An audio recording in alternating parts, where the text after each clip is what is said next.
Hello and welcome to the Painted in Color podcast. I'm your co-host, Mia Araujo, and I'm joined today by four amazing artists. My co-host, Lauren Brown, Ejiwa, Ebenebe, Hello. Victoria Ying, and Teju Abiola. And today we're here today to discuss creating and managing an art career with ADHD. And a lot of the art advice out there is actually geared towards neurotypical artists. And so we think that this is a conversation that's really important to increase awareness and to hopefully share some helpful advice with listeners with ADHD.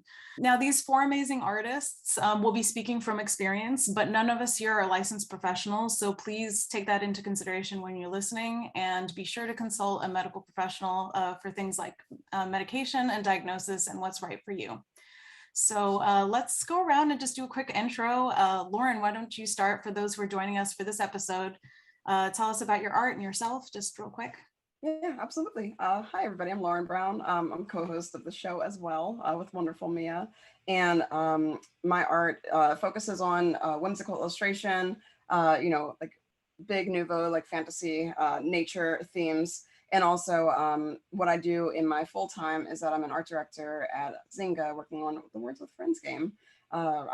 In addition, I also do a bunch of conventions. I have an Etsy store. I can speak words.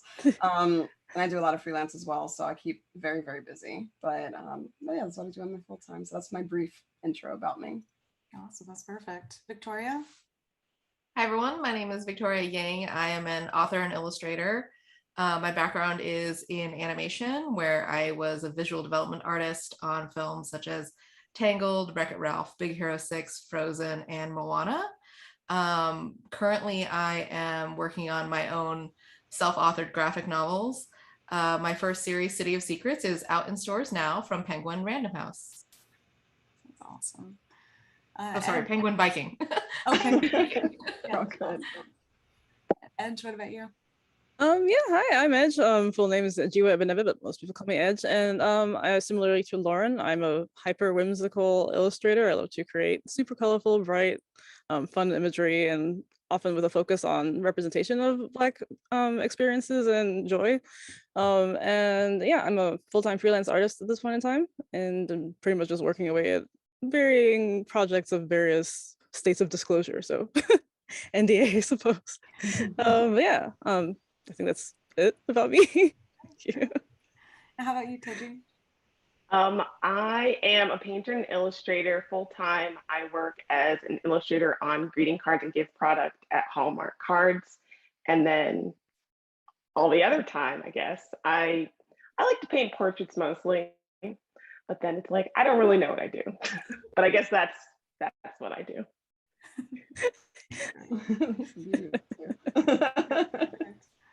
Well, thank you all again for being here. And thank you, Lauren, for suggesting this topic. And I want to start off with just going around and talking about when you first found out that you had ADHD. And I think for most of the audience, we all have kind of like a rough idea of what it is, but it's probably, outdated or oversimplified. So if you want to also describe kind of what your experience with it is as well. Do you want to start us off, Lauren? Yeah, absolutely. So I think my family probably always knew that I was a little bit, I had a lot going on in my mind, in my own head. I was always very much just like with my own worlds. I always wanted to keep to myself, drawing and everything like that. And so the symptoms that I had exhibited from a young age didn't look like the typical idea of what ADHD was supposed to look like. And it wasn't my understanding of what it should look like either until I got way older, until very recently. Because oftentimes when people think about ADHD, they think about the kid who can't, sit still in class or, jumping everywhere and, doing a bunch of things, which is certainly a form of ADHD, but it doesn't describe ADHD for everybody. And definitely, not mostly in women as well. Our ADHD tends to be much more muted because we try to mask our symptoms because we want to blend in. We want to try to seem like we have it all under control. We want to seem normal. Normal is what I say with big air quotes because there's no such thing as normal. But we try to blend in with society so much more. And so our symptoms don't tend to show up as much. So I never quite knew, you know, why it was that I would tend to forget where I was, like why I was in a certain room, or why do I keep misplacing things, or why do I always forget things, or why do I always, you know, just my thought process would make associations on rapid fire succession as I'm talking and having a conversation. So I never understood why I did all those things. I just thought it was, you know, it was just how I functioned, I guess, and I just had to deal with it. But because of that, I also dealt with a lot of just negative self-talk and berating myself in my own head. You know, telling myself, it's like, I ought to be able to do this. I ought to be able to do that. And then I started to see a lot of really relatable memes around on, you know, the Twitter and Facebook and things like that. And I was just like, these seem scarily accurate to my experience. Do other people go through this? And I just kept kind of reading and researching, and I'm like, I think I might have ADHD. And so I took like just a few online quizzes really quick, and I was just like, I was like, I should probably get checked out because I'm ranking really high on these things. And so I ended up seeing a psychiatrist on Teledoc, like this online portal that we have. And like within 12 minutes, she was like, yeah, I think you have ADHD. And I was like, well, that seems really low key. I think I want to get like, I think I want to get like assessed. That doesn't seem like it's right. So I actually went to very, very recently, only a month ago, I went to a clinic here in Austin to get properly assessed for ADHD. So I took the test and everything. And yeah, I got my official diagnosis after assessment. And, you know, now I'm getting treatment for it. And it's been, I'm still on the journey of just like, I have to figure out how to feel about this, because my whole life, I just thought that I wasn't good enough, and I would force myself to work really, really hard because I thought I wasn't good enough. And I was like, maybe if I keep working, I'll stay on top of all the things that I want to stay on top of, or I won't feel lazy, or I won't feel burnt out. And yeah, like lazy was always the thing I would call myself, but finding out that wasn't true and there was a reason for that was really validating, but still working through it. So that was my experience with it. Oh yeah. Teju, what about you? Me? Yeah. Okay. Yeah, I didn't know if like my mic was working. you're all good. I wrote stuff down so I don't get off topic. So Oh yeah, if I'm reading, of course. Yeah. because I will just ramble. So I've been I got officially diagnosed in June of this year, so very recently. But like since last summer, I was like 99% confident about it. I'm like you, Lauren, I was seeing memes. I'm like, These are getting a little too real. I'm like, at first I'm like, okay, but then there would be like very specific things. I'm like, oh, I guess that makes sense. But like my whole life, I just knew that there was something not right about me. And I would tell people, I'm like, you know, none of this makes any sense. But I was like, it's a problematic term, but I was like high functioning, I guess. So like outwardly, I appeared to be like, I did well in school. I was like a good child and all this other stuff. And I'd be like, I'm struggling. I don't know what's going on. Everyone's like, you're fine. And I'm like, I'm really not. I'm really not okay. So I was so validated. When I went to the psychiatrist, and she's just like, yeah, that sounds right. I told my mom, I'm like, Mom, I told you the whole time. I knew that something wasn't right with me. Because like I thought I had autism for a long time. And you know, maybe I do, who knows? But like I was like, these things, they're truthful. But like I guess the first time I really like thought I might have a diagnosable condition was in college, like senior year. It was like the first year I didn't have like a stacked schedule, so I had a lot of free time, and that's when the executive dysfunction like hit me. Like I'm like, I can't do anything. I'm like, why am I sitting here? I'm like, I can't focus. I would tell my friends like, I just can't do stuff. I'm like, how do you guys do stuff? You just sit and you focus and you do it? And they're like, yeah. And like, sounds like lies. Sounds fake. Sounds fake to me. I'm like, and then I would have like moments of mania, which I now know is hyperfixation, where I'd just be like going. And I'm like, this isn't normal. What's wrong with me? And everyone just like, I don't know, that sounds weird. And I'm like, okay. So yeah. I guess that's fine. Victoria, what about you? Yeah, so like I got diagnosed in my mid-20s, and my story is very similar to a lot of what we've been hearing today, because yeah, you're right, like ADHD doesn't look like what we think it looks like in girls. A lot of us are much more inattentive rather than hyperactive, and hyperactive is the one that people focus on because it's so disruptive. Inattentive is like an interior kind of like problem as opposed to an exterior problem. So like I wasn't even really aware that ADHD was kind of a thing until my brother, when he was in high school, they sent him to go get assessed because he had a lot of behavioral or issues basically, and he came back and they were like, nope, he's fine. And I didn't give it much thought after that, but kind of like what Lauren said, I saw a bunch of comics and memes on Twitter and Facebook, and I was like, hold on, is that not everybody? Like, that's not like a common experience, like that's not normal. And then I, took an online test just to kind of, self-assess and be like, huh. And yeah, and then scored off the charts. So yeah, definitely helped me really contextualize a lot of stuff that happened in my own life as a kid. Because growing up, in school, there was a time when I would go to the bathroom, what was considered a lot, but I wasn't actually going to the bathroom. I would just be like, can I go to the bathroom, and then walk around the halls, because I just didn't want to be sitting there and like, bored. So I would just walk and then come back, and then they thought I had like a bladder issue. So they like sent me to a doctor, and I didn't correct them at any point. So the fact that this went unnoticed is not necessarily anyone else's fault. Definitely something that I actively tried to not express.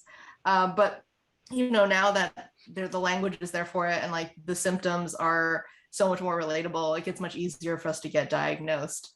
Yeah, like even now, like I do have a problem sometimes like doing Zoom meetings like this, because I feel like I have to actively listen, as opposed to when you're in class and you could just kind of like doodle or whatever, and like that actually helps me to focus. Like when teachers would be like, hey, stop drawing, that would actually make it harder for me to like focus on what they were saying. I'm like, no, let me draw, and then I can actually pay attention, because otherwise like it's just so difficult. And I didn't know that. I thought that was just like me needing to be an artist and my art voice needing to come out all the time. And it's like, no, it just turned out that like my own type of ADHD kind of requires a certain level of distraction in order to even focus. Yep. So, yeah. Yep. Emphatic nodding. So I may like look at my sketchbook every so often, Yeah. because I was oh my gonna god, say, if that Please whatever feel free. helps, that I think Yeah. I'm so glad you said that, because I would not have known. And because yeah, for me, it's like I kind of can't do one thing or the other. So it's interesting to hear that. And Lauren, you've talked to me about this as well, that it's like hearing an audiobook or doing something else kind of helps you concentrate as well. So I think that's it's great to know, for those of us who are learning more about it. So Edge, I'm curious for you, how this is differed for you, or any similarities as well. I feel like I could pretty much just echo everybody. Like all of what you said, I'm like, yes, exactly. That's it. In varying combinations. Sad part is I don't really remember much of my childhood, or like literally anything. I have memory problems, so that's a whole other problem. And so recalling stuff like that isn't really a thing I can do. But I can say that, I mean, as in not to the extent that most people can anyway. But what I can say is that I do remember things like, for example, doodling in my sketchbooks. If I look through like my old notebooks from school, all the margins, full of different like doodles and sketches and whatnot. And I remember my teachers being frustrated with me at first for being distracted in class, until I guess I managed to convince them that, hey, like, this is how I'm listening. And I think they knew that because I would answer questions when they asked me, and so they could tell that, okay, yeah, she's listening. And I happened to go to a small school, so I guess they were a lot less, I guess, I don't know, I think it was a more cozy atmosphere, so they were just more willing to be more flexible in a lot of ways. But yeah, I mean, similarly, I was the kid who would sit by myself during lunchtime and like just read and just explore the worlds in my head. I love to game a lot, so when I discovered video games, those were like perfect, because it's like I love RPGs so much, and I wish life could be an RPG, because I'm like, they have everything just completely, like, it's all streamlined. You know exactly what you need to do. It's like you're rewarded every time you do something. So it's like the perfect system, you know. Nothing's boring about it. And so I really immersed myself in that sort of thing. But I think it was masked because, again, like a lot of you, I was a good student. You know, I made my grades and everything. I could be not focused, I don't think, but like, I think it's like competitive. So, you know, if I was trying to achieve something, then I could, I guess, dig into it. I also got very good at cramming. So I'll just like shove all the information in there, spit it on the page, and then forget about it as soon as the exams were over. So through that, a lot of people, it wasn't a thing that ever came up. And I also, I think, because of where I grew up in Western Samoa. So it's a pretty small place. And I think the idea of ADHD wasn't really a thing that existed there. So I didn't really even hear about it until I became an adult and went to other places, and then online, like the rest of you, like on Tumblr and then Twitter, I was hearing more people talking about ADHD, and I was like, boy, that sure does sound familiar. Anyway, I got other things to worry about. Because one of the things that I think masked it was struggling with anxiety and depression on top of it too. So like the early part of my 20s basically was me like in deep depression for a lot of it. And then anxiety has just always been a constant thing. And so those always felt separate and like their own thing. And as I was dealing with those things, it was like, yay, finally, I'm coming on the other side. You know, it's time to like get my life together. And then Twitter comes along and is like, so about ADHD. Does this sound familiar? I had the same exact. It's like, it's unbelievable how similar it is. It's so frustrating. Like, It's so like the longest time I was seeing the memes and I was seeing the posts and I was like, no, thank you. I have too many things to worry about. I don't need another problem on top of everything. Like, this can't be. And so I just ignored it for months and months. But meanwhile, I was struggling with it because, you know, that was the thing. As I was getting older and I had more things to do and like more responsibilities and, you know, like bills to pay, like falling into like credit card debt because of my impulse purchases and like getting, you know, distracted by work, having to work double, triple, quadruple the amount of time to get the same thing done, struggling with my emails. Writing emails is a nightmare. I cannot stand email. All of that, it was just compounding. And I was just looking at my life and I was thinking, you know what, I'm getting to my 30s. I don't want my 30s to be a repeat of my 20s. Like, I'm tired. This can't continue. And so I kind of hit a breaking point, and that's when I was like, okay, this is all very much sounding like me. In fact, I could write any one of these posts. Maybe I should talk to someone about it. And so I talked to my doctor, who, to my surprise, turned out to be an ADHD specialist. I'm like, oh, okay, I've had this doctor for years. I had no idea that was his specialty. So cool. And he gave me forms to fill out to assess. And, you know, true to form, I took months and I forgot. I kept meaning to fill out the forms. They were literally sitting next to me for like months on end, and every day I'd be like, yeah, tomorrow, I'll do it tomorrow. Then I'll read it and I'll be like, you know, I'll do a test run and then I'll review them later, and then, you know, then I'll get it back. And the only reason I actually ended up getting them to him is because I got an email from the clinic saying, hey, he's going to be away for vacation for like a month or two, so like, just so you know, he'll be out of office. So that's kind of like spurred me, because turns out crisis is also a great motivator for my brain. So I did that and then came back. He talked to him and he was like, yep, you have ADHD. So I got medication, and this was like December-ish last year. Yeah, so last few months has been trialing medication and like trying to, yeah, like you were saying, but I guess, yeah, but basically been that, just been like coping with it and like coming to terms with that being a reality of my life. And like, there's been two sides to it, which is like the relief of knowing that, okay, I'm not just lazy, I'm not just, you know, incompetent, there's something that's blocking me, but then also knowing that it's something that I have to deal with the rest of my life. So, you know, that kind of, but yeah, I rambled. Period. God, it's so funny though, like the stories that I'm hearing, like all the, like everybody's experiences is so remarkably similar. I know. Like, I wonder how people got diagnosed before social media. Like, right. Every single story is like, well, I saw a post and then I was like, wait. And yeah, before like, that, Right. like And only especially- boys were getting diagnosed. Yeah, it's wild. Disruptive boys. Yeah, you guys saying that, I never would have thought of that. That makes so much sense. But yeah, I remember in the 90s, like in school, you would think the super distracted, like the active, students, which were usually male in my class, were the ones that were on medication and stuff. So, Yeah, it's like when I got my diagnosis, I was telling my mother about it. She was like, that doesn't make sense though. Like you were really good at focusing. You could sit down and do a jigsaw puzzle for hours. And it's like, yeah, that's not, that's exactly. Like a lot of people think that having no focus is ADHD. And what it is though, is like the ability to regulate and to direct our focus. We can focus super well when it's something that's engaging and something that we care about, but like put a boring task in front of us and it's like, oh, sorry, I just can't. It's literally my body won't move. Like it just won't happen. So hey Teju, all good hey, now? you're back. My internet just decided, let's not work. It's a great time.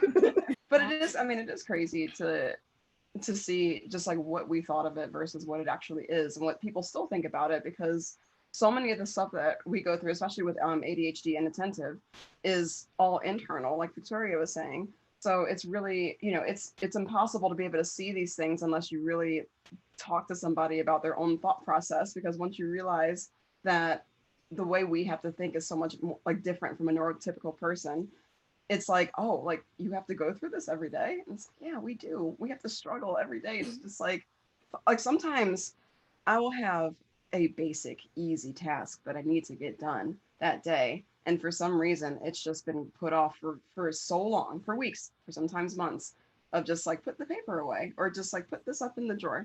And like, just it won't happen. And why? Who knows? When people live with me, there's usually kind of like an impetus to get me to do the thing just because somebody else is looking. But when I'm alone, it's rough.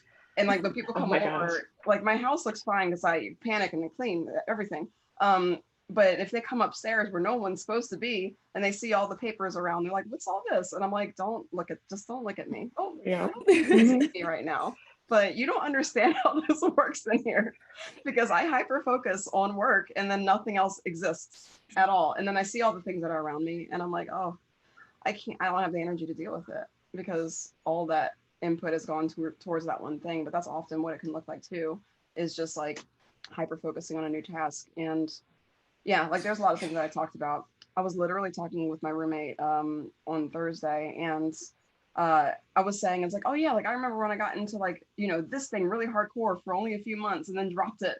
And like I would have like this thing like over here. I'm like, oh, that was ADHD. Oh, I didn't realize that. Oh my god. Right this second, I have like an entire stained glass kit under my work desk. Because at the beginning of this year, I was like, hell yeah, stained glass. That's something I can do. I'm totally into this. I can think of all the ways I'm gonna incorporate in my work. It's gonna look amazing. Like but all this stuff, and I have not even like turned on the blowtorch even like once. So cool. So see all of these boxes behind me? Yeah. These are all contained projects.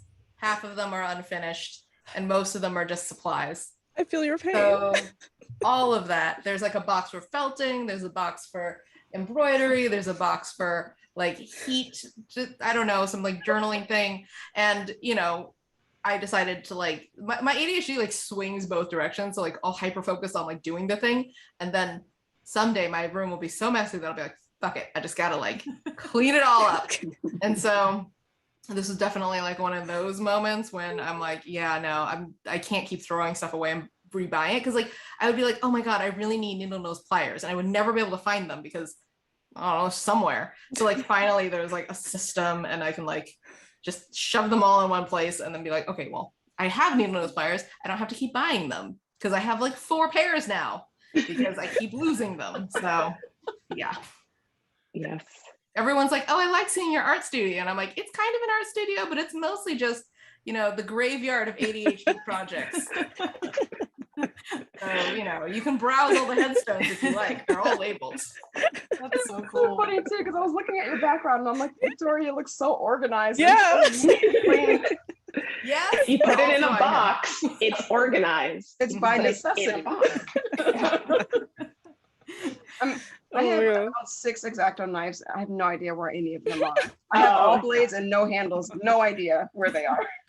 I buy blades all the time, and then I'm like, oh, I need a blade. Let's go buy some more. And then I'm like, oh, look at the 7 packs of like 24 X-Acto blades. Interesting. Yep. That's great. Yeah, I feel it. It's funny you mentioned felting too. That's another one that I just sitting there. Yeah, I always like do one and I like I'm like, good, I did it. And then I'm like, well, that was fun.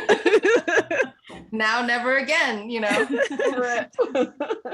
That's awesome. That's actually a really great segue though, because there's so many different aspects to having a career. And so I'm curious like how, you know, if you have any hacks kind of like that in terms of putting it all in a box or like organizing it, you know, or if there's a particular, you know, aspect of like your art career that has been somewhat of a roadblock that you have sort of come around and found a way that works for you. Yeah, sure, I can start. Like as you can see clearly, like finding an organization system that works for you and how you work is really, really important. You're going to find all these different ways to do things. And for me, like the box system works because all of the objects that go with that craft get to kind of live together. So that really works for me. But, you know, I also have like a table of stuff that I'm doing currently. So then there's like this cart behind me is like all the stuff that I'm currently working on. So then that gets to kind of live somewhere while I'm working on it. And then I can like put it away when it's done or when I'm finished. And like, you just have to kind of figure out like what works for you. Like I love bullet journaling. I love that system. It works really well for me, but I don't do it every day. I don't even do it every week, but I do it when I can. And like, as long as I'm not too strict about it, because I can be my own worst critic. And like, once I start falling off of something, then I'm like, well, I fucked it up. So I'll just give up now. Like that's very much my attitude for things. But like, once you can loosen those strings and be like, hey, you don't have to do it perfectly. Just do it when you can and when it feels right. And then like giving yourself that grace and really just allowing yourself to, you know, like be a little looser with your scheduling and stuff, I think can be really helpful when your attitude about, you know, approaching things is like, I have to do this every single day. Like, you know, there's that advice in the artist way where it's like, you have to wake up and you have to write 3 pages in longhand. And, you know, there's just so many parts of it that are so prescriptive that I'm like, I can never do it. No. But once I was like, well, okay, well, what if you just type it? And then what if you just do it whenever in the day that you find time? And that's the only way I've been able to actually like maintain a journaling habit, is to like let go of some aspects of the prescriptiveness that tell me to do. Fantastic. That's really good. That makes sense. Yeah, I guess jumping off of that too, like I kind of struggle with the opposite of this, which, well, not the opposite, but like, I think because it's so early in my diagnosis, there's a lot of stuff which I'm like, oh, that's a whole, basically, you know, 30 years of mess that I have to untangle, I suppose, or I'm trying to sort and like contextualize and figure out like what can stay and like what I can improve and what I need to accept. And so like looking at all the ways that I've coped and tried to, you know, deal with it, one of the, I think the most destructive ones is like overwhelm. I found that I'm most productive when I'm most overwhelmed. And so therefore, finding a balance in my schedule, it seems impossible, because when I'm balanced, then I'm distracted. And so I take way more time to do anything, and then I end up overwhelmed anyway. So it's like it all ends up, you know, crammed into one space. And the funny thing is, of course, that when, you know, I'm out here procrastinating, I'm not enjoying myself. I'm stressed the whole time. It's just that I'm spending a long time stressed, and then I'm overwhelmed at the end of it anyway. And so trying to figure out like what I can do to get my brain to kick in when I needed to has been, obviously that's the whole problem, right? And so I think like medication has been such a huge help with that. It's hit and miss because multiple things, you know, like how healthy you are, your diet, like you're exercising, like when you're taking it, also just generally fluctuations in like the way your body works, and then also just finding the right dose. So that's been something we've been trying out to see, and I haven't really hit it yet, but it's getting better. But there's definitely a lot of like habits that I'm trying to break. And so I found that systems, I've definitely like, I've always been drawn to them, and always been really bad at maintaining them, but I love to think about them and build them. And understanding that I have ADHD has been really helpful then in like starting to adjust things to adjust the way I'm thinking about systems, so I can like start getting things in place. And because I'm such a digital artist, I guess I do traditional stuff too, but I'm very much in the digital realm. I like to do that sort of stuff digitally, and I've been using Notion lately, and that's been like super. Hey, those who know. But I love it. It's like it's basically a database-ish type program that like lets you catalog things and you can tag stuff. And there's another one called Coda, which is more technical, and that allows you to automate stuff. And so I've been trying to shift into that, but haven't had time yet. But I've really been thinking about a lot of how I can just automate things. Paying the ADHD tax upfront was something that I heard, which was like, sure, it might be more expensive to buy your vegetables cut, but like, are you actually going to cut them when you buy them uncut? No? Okay, then just buy the cut ones, Exactly. It saves you like time and stress in the long run. So stuff like that, where I've had to readjust how I think about things that make me feel perhaps weak or, like not an adult or whatever. And realizing that, oh, you know what, making my life easier isn't a bad thing. So yeah, I guess that's kind of how I've been trying to approach it. That's really good. Yeah. Thank you. I've never heard that pay the ADHD tax, but that makes a lot of sense. When I heard it, I was like, oh my gosh, it's like perfect. It's something I've always struggled with, where I'm like, oh, but this is so expensive. But the reality is I waste so much more time and energy and money doing the other way. So I just like had that realization like recently, like exactly with the like cut vegetables thing, but it was like fruit.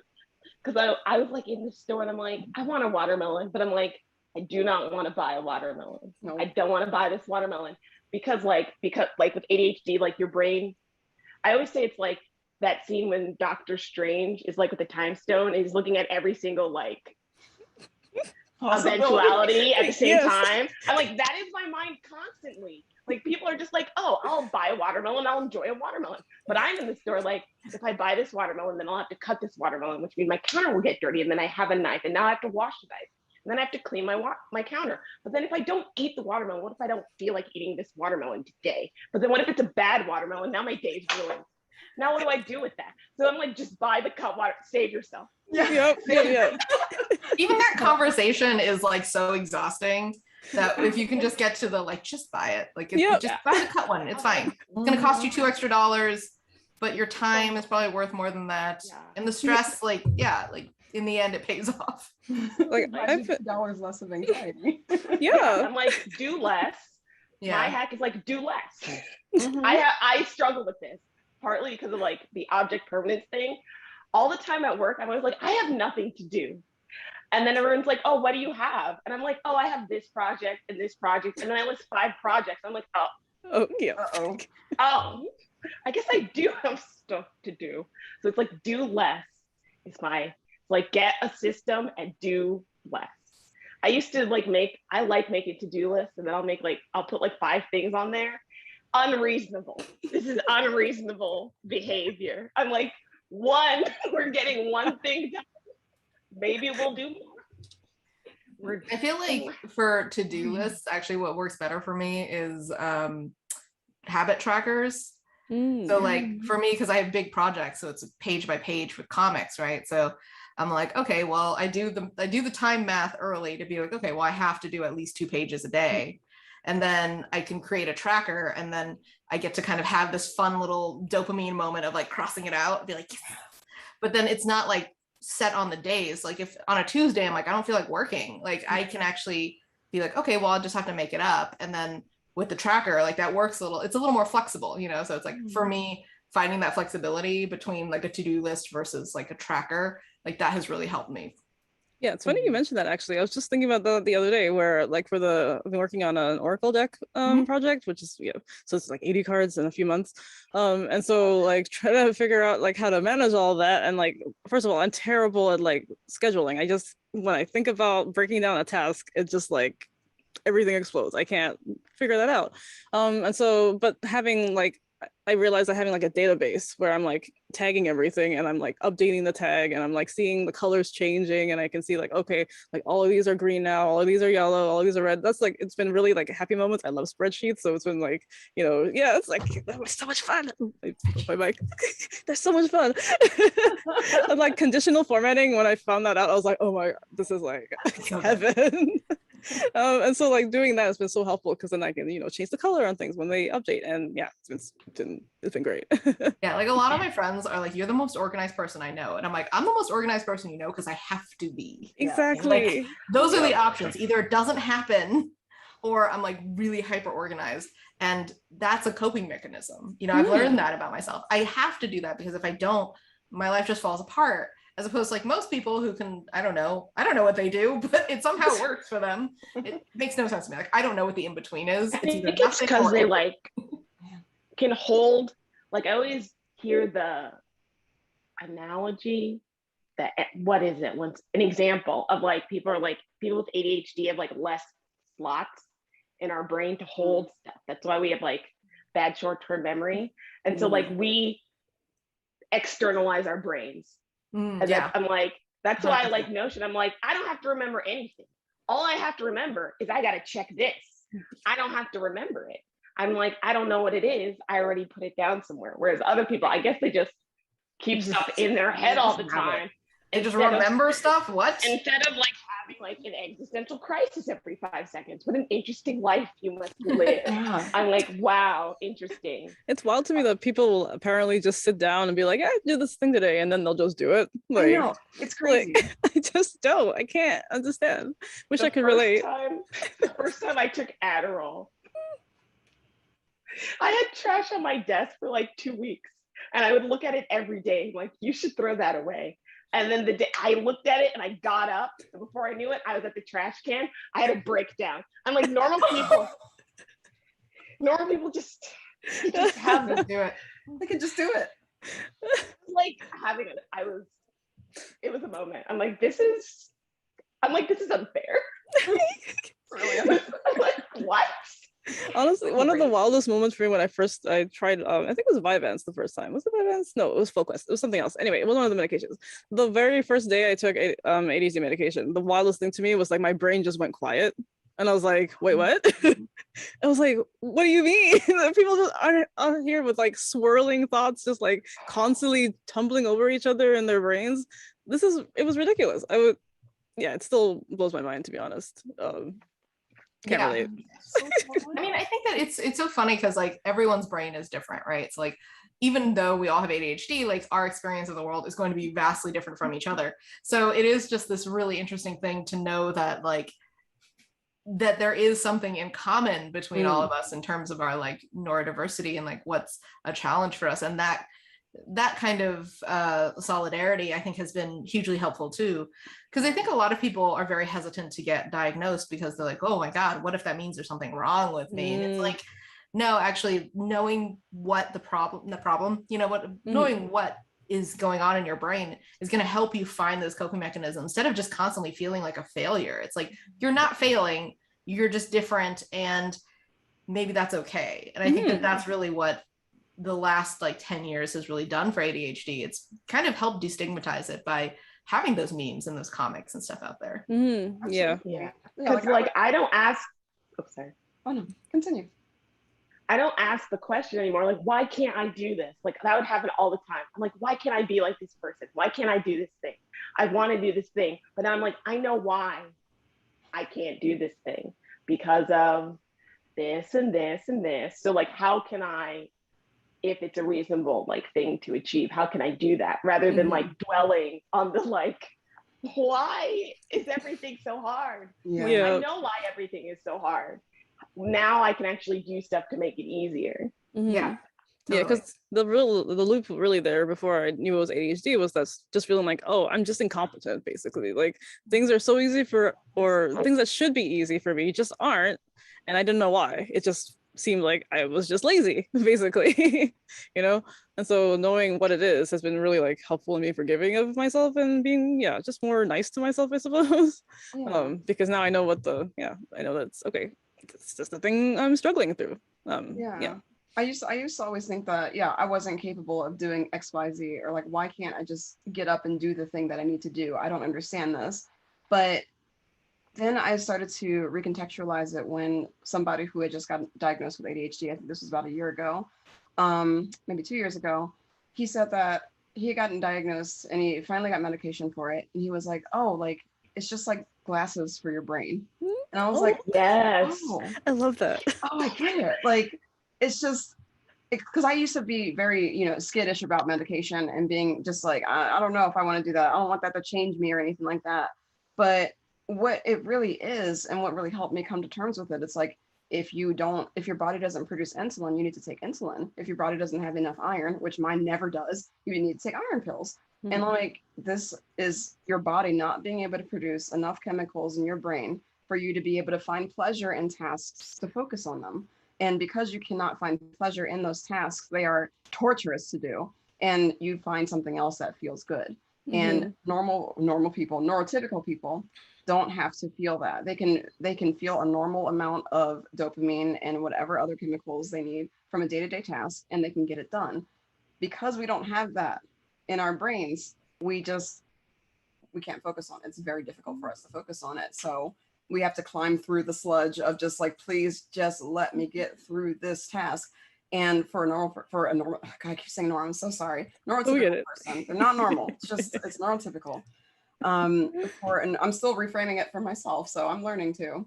For a neurotypical person, it's just they can get up, they do the task. Okay, I got it done. Now I'm going to do something else. And now I'm going to sit down and relax like I can, because my brain doesn't scream at me all the time that I need to do all these things.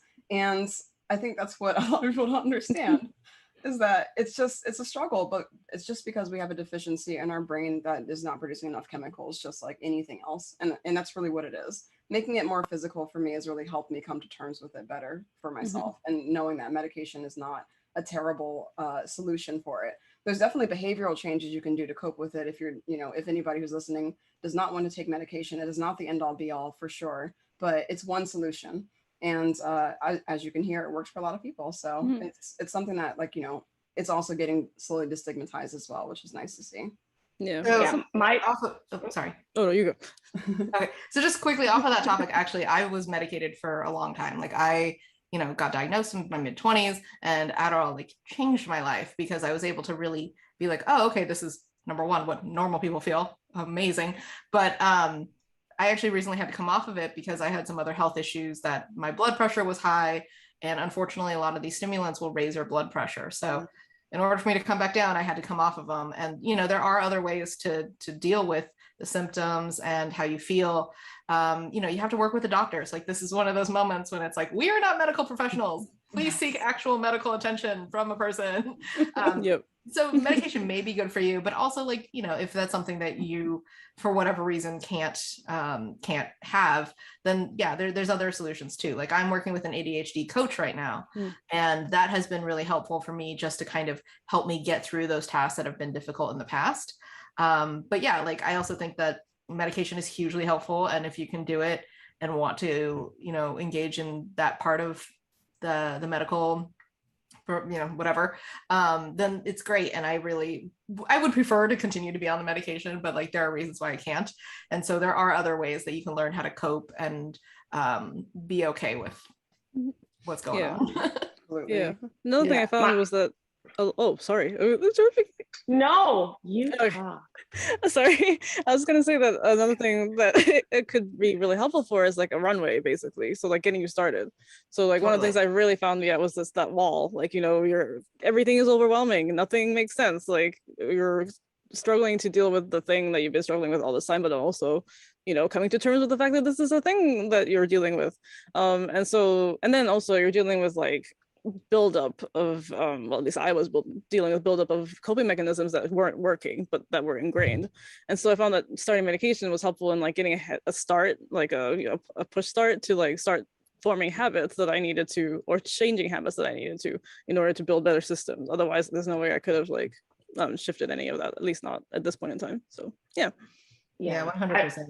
Yeah, my psychiatrist, she's just like, the medication isn't gonna cure you or anything. It's just gonna help you get to the point where it's easier for you to follow through and do the thing. But you have however many years of bad habits and coping mechanisms that you build up that you still have to deal with and find solutions for. My procrastination, same. Still so bad. I'm I have the energy to do it. Maybe I'll still sit here. Okay, whoops. On medication, I hear a lot of people, I see a lot of people like, is like medication gonna like change like my creativity? I won't be creative as an artist anymore. And I'm like, if like you get the right solution, whatever you do to help with your like ADHD, the goal is not to change you, it's to help you be better at being you, because it's supposed to like mitigate the bad symptoms. It shouldn't change you. I hear a lot of people like afraid that it's gonna like, they're like, I'm creative because I'm like, you're creative. That's just who you are. Yeah. Like, this is not, it's not gonna, like, that's not, if it does that, then it's not the right medication for you. So I then find that, you like, have to try something else. Yeah. I found that like actually medication made it easier for me to do work, because sometimes like making art is a series of decisions, right? It's like, Yep. what color is Yep. this going to be? What's my line going to be? What am I going to do? It's gonna, there's like a million decisions to be made. And for me, like sometimes I'd be so overwhelmed that I would just be like, I'm going to go do something else real quick. Yeah. And when I was on medication, like that, the decision-making process was just like, just do it, go with this one, like just keep making decisions. And like, it was actually, it made me a lot faster and a lot more creative, I felt, because then I could like make connections more easily and not get overwhelmed by the choices in front of me. Yeah. It's like I also feel that a lot too, because it was like, yeah, sure. I mean, my brain is random, and so therefore that's how I'm generating a lot of ideas. All of them is like my brain is doing all this, so it's like, hey, what if this thing was a thing that you made? And I go, okay, cool. But then the problem is the making part doesn't happen, because I'm overwhelmed by, first of all the ideas, and then also just the very process of making or doing anything. And so while for me, first of all, it didn't shift my creativity at all, fortunately. I mean, I'm not going to say it doesn't for anybody, like you were saying, Teju, like it depends if you find like the right combo for you. And for some people, unfortunately, there is no right combination because of certain circumstances. So, but there are other ways, to manage it. But if you're able to find something that works for you, for me anyway, I haven't found an impact on the way I'm able to like, think creatively. It's just that I'm actually able to think, Totally. which has been pretty great. Yeah, I remember the first night I took my medication. I was all nervous about it. And, I hadn't really felt it. It was actually very mild because I'm on a super low dosage right now. I actually think it's too low. But when I sat down to do my freelance after work, I was just exhausted. And usually I have to do freelance. And I'm like, I just want to do this. And this time I just sat down and I just did it. And I finished it in one sitting without looking at anything else. I didn't get distracted. I didn't go on social media. I didn't get up to go get a snack because I just randomly get hungry because I'm bored and I want something to do with my hands and put something in my face that feels good. None of that was there. I just sat and actually did the work. And none of the, the creative decisions that I would have made under no medication were the same as the ones that I would make on medication, but it just helped my thought process. It helped it not feel like a horrible task to do. It just felt like a normal task to do. I was okay. I'm going to just sit down. I'm going to do this, this, and that. Here's the process. Okay, we're done. Now we can move on to this. And it was just very methodical, and I could just get step by step, and then suddenly it was done. And I was like, that took 2 hours. This would have taken me like 2 days to do under normal circumstances. I was just like, and I just wanted to cry. I'm like, this is what it just really, like, this is what it could have been like. Yeah. No idea. Yeah. On the like horrible task thing, because this is what I've read. As we've said, we are not medical professionals, so grain of salt. But because people with ADHD like have trouble regulating dopamine, and that's like why we can't find pleasure in doing stuff. It also makes stuff we don't like to do or stuff we don't want to do like painful, and it's so boring. So it's like, not only do you have to like get to the point where you can do stuff, it's like when you do something you don't like or you don't really want, it's excruciating. It's so, I'm like, I could do anything else right now. And then your brain goes. So another, like back to the very original question, I'm like, take care of yourself and try to like structure your life as best as you can to be like enjoyable. It's like, get your favorite tea, like get the pants you like, even if it's a little more expensive. Do all these little things that'll like give you those little boosts of dopamine overall. And if there's something in your life that's like painful, if you can like fix that or like adjust that, do that, even if it's not directly applied to your work. Because like, take care of yourself. Like, take care of yourself. That's what's gonna make you be able to do work. Because like, if something bad happens to me in some other aspect of my day, my mood is ruined, the day is ruined. Now I'm sad. Like, what are we gonna do now? Like, so like, whatever you can do to like get, like, help like start that little dopamine train, you know, chugga chugga chugga, do that. And then also rituals is a good thing. Ever since we started working from home, I've had trouble like getting started. But like the most productive I was at work was when we went into the office every day. I'm like, I got to work early. I left because I wanted to leave early. I'm like, I'm not staying here late with you people. Anyway. But I would like, every morning, I'm like, I get up at this time, I take my shower, and then I make my tea, and then I drive to work. It's gonna take me this long. I go into the garage. And it's like, ritual is good for people with ADHD if you can like get to the point where you can make one. You know, that's the struggle, developing the system, because then you don't have to think about it. You know exactly what you have to do, and you know it's expected of you. So that helps me. So yeah. I really like what you said about the reward system thing, because that's definitely something I found that I needed to reverse my thinking on.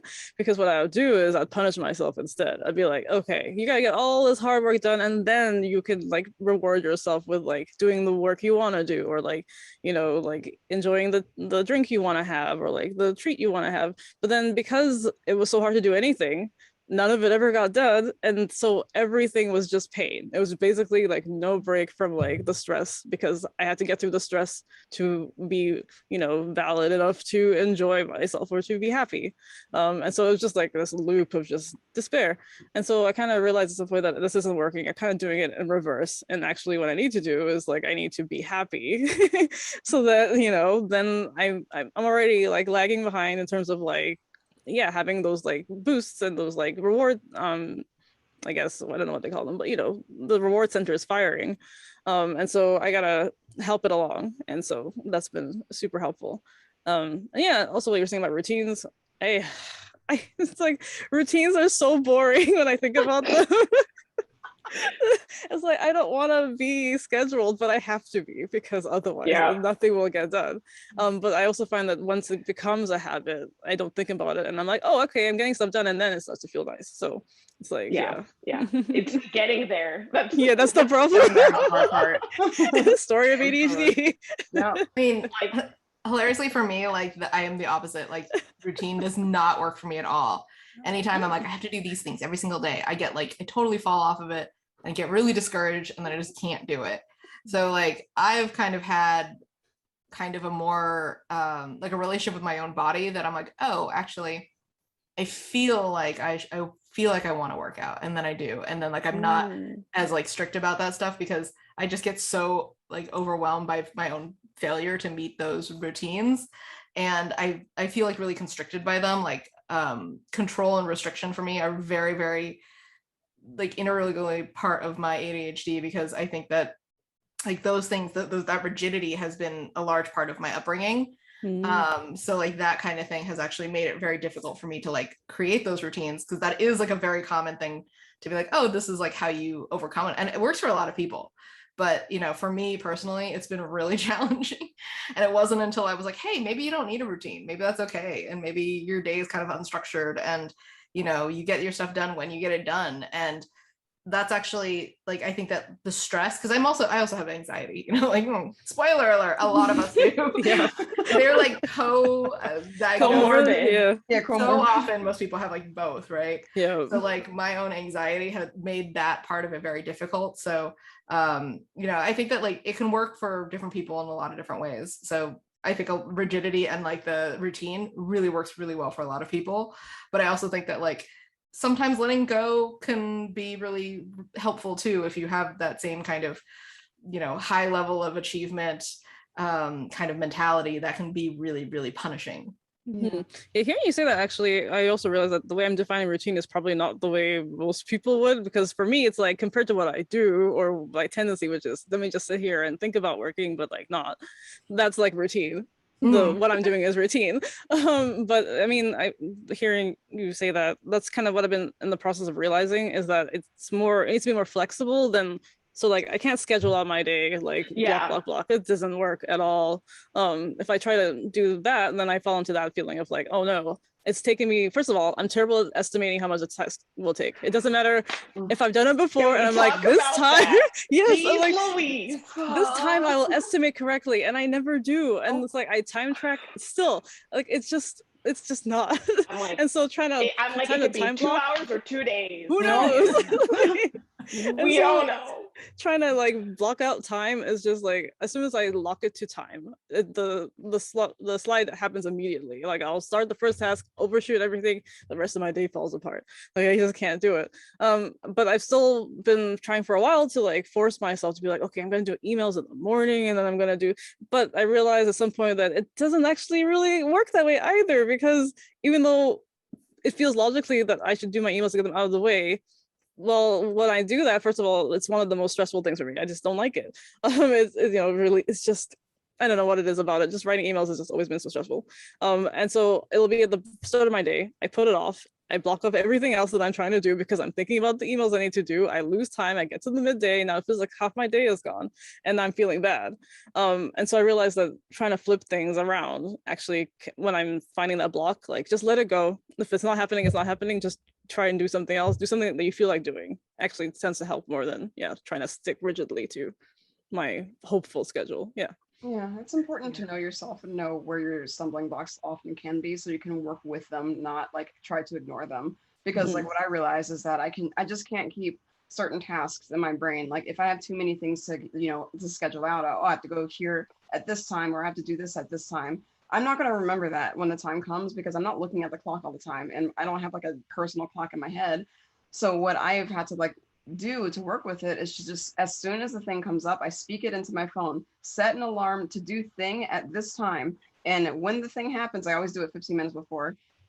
So 15 minutes before a thing happens, I know that I'm like, oh, that's right. And usually I will have forgotten, but this is here to remind me. And I knew that, so I just plan ahead for me forgetting, and it works because I already know that I'm going to forget. So being aware of yourself and the kinds of things that you can't really do, there's ways to cope with that and work with that. So like if you, for example, if you bullet journal like I do, and Victoria, you also do, but sometimes like if I write down like a task list, like a weekly task list, and I'm not looking at the bullet journal, I'm not going to remember that it's in there. What I have to do is actually make it physical and like put it in front of my face. And I realized then I started to ignore my own Post-it notes. So I'm like, okay, that doesn't work. But if I have Outlook open and I set a task in Outlook, thing will pop up at me and tell me to do this and remind me to do it. And I'm like, oh, shoot, there it is. Okay, now I know it's here. And it's not always present so that I can ignore it and put it out of my consciousness. It's actually something that is refreshingly reminding me to do something. So it's just learning who you are, learning yourself, knowing it's okay, and knowing how to work with it. And that's what has really, really worked for me. I think sometimes like personifying it too kind of helps me, because I'm like, this is my ADHD. It is this cute little fluffy creature, and it's just always attached to me, and it's always changing its mind about what it wants. But I am me myself as separate from my diagnosis, but then I can like look at it and be like, okay, like we have to work together. So let me try to figure out what's going on here and like what you need. And then that can kind of help me break that down too, so that I'm not so hard on myself, or like, like what's wrong with you? What, this worked last week, why isn't it working now? And it's like, well, he needs, mushrooms today, or I don't know, whatever. I actually really love that. Yeah, that's brilliant. I think I might have to use that. It's fantastic. it is. It might sound contradictory to what I said about my rituals, but like agreeing with what you guys are saying, I am a person of whims. I talk to my therapist about this. It's just like, you need to be more mindful. I'm like, I don't feel like it. I'm not gonna do it. I want to do it. I like, really, it's a problem. I'm too self-indulgent, because for most of my life I wasn't. I was like, oh. anxiety had me in a vice grip as a child. My parents were like, you worry too much. I'm like, how are you not worried? Do you not see what I see? So like now I'm just like, freedom. That's why I need certain rituals, because otherwise what I will do is lie in bed all day, whether I'm happy or sad. So yep. And I think you've all given such great advice to our listeners. I know are going to be really excited to hear everything you all have said. And I actually am curious if there's one thing that you wish that people without ADHD would know that would make either your life easier, whether that's a client or whether that's a coworker or a partner, anyone in your life that doesn't have ADHD that you kind of wish they knew one thing in particular. What would that be? How hard we're trying. Like, I wish I could, like, I understand how frustrating it gets for me to continuously apologize for things that are so easy for other people to do. And to, in my brain, I'm going like, I can do this better next time. And so I'm trying to, soothe them because I understand this is stressful. But in promising things like that, it's just never works like that because my brain doesn't work like that. And that's been a work in progress to realize that. But I think it's really hard for people who don't have ADHD to understand just how difficult it is, and just how brutal everything feels all the time when you're not able to get that help and get the systems and also get that grace from people around you. Like, because that's another aspect of it is the judgment. Like, that you're constantly disappointing people and that you're constantly stressing people out because of the fact that the way we think or the way we live, my house is a cluttered mess all the time because if I don't see things, I forget where they are. But understandably, a lot of people who can remember things, that's stressful. Like, they don't like having things like that. So I understand all of that, but at the same time, there's only so much. Yeah, we're trying, we're trying our best and we're not trying to disappoint. Like, if we could just do the thing, we would do it, So that's something I wish that people would understand. I wrote down an answer, but it is almost exactly what Edge said, almost word for word. So I will not repeat that. Basically, people with ADHD, they're not lazy. It's just their brains work differently. And, shaming a neurodiverse person has never helped anyone. It's never helped them to get better at it. It's also never helped you. So yeah, just be nicer to everyone and just understand that everyone's going through something. Yeah. Teju? Basically, that's what I wrote too. But I wrote, when I say that I can't, I mean it. I'm not trying to make an excuse. I'm like, I can't. I'm like, I can't do it. I want to. I'm telling you right now. I would do it if I could. So basically everything you just said. Yeah. I was thinking pretty much exactly the same thing. I promise that the text message you sent me, it will go answered eventually, but I can't cope with it right now. It's okay. I care. Yes, I care so much. Yes. But I've waited too long to respond and now I'm afraid to respond because I'm nervous about the amount of time it's taken to respond. Yes. And so now I'm putting it off for too long and it's gotten unacceptable. Yeah, I think that's totally it. It's I do care. I really want to reply to your message. I just I didn't see it, or I saw it and then it disappeared from my inbox and never again.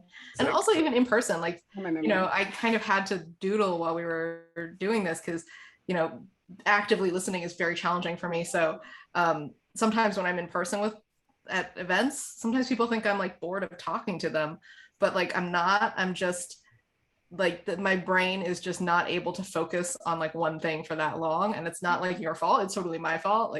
It's just, I'm not being a snob and I'm not ignoring you. It's just that's part of the thing that's happening in my brain. I'm sorry. I'm not trying to be mean, basically. 1000%. Yeah.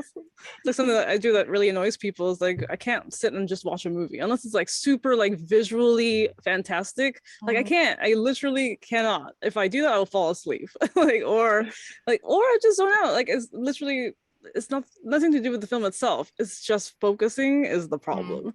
And so I have to doodle. Sometimes painful. Exactly. Painful. It just hurts. Yeah.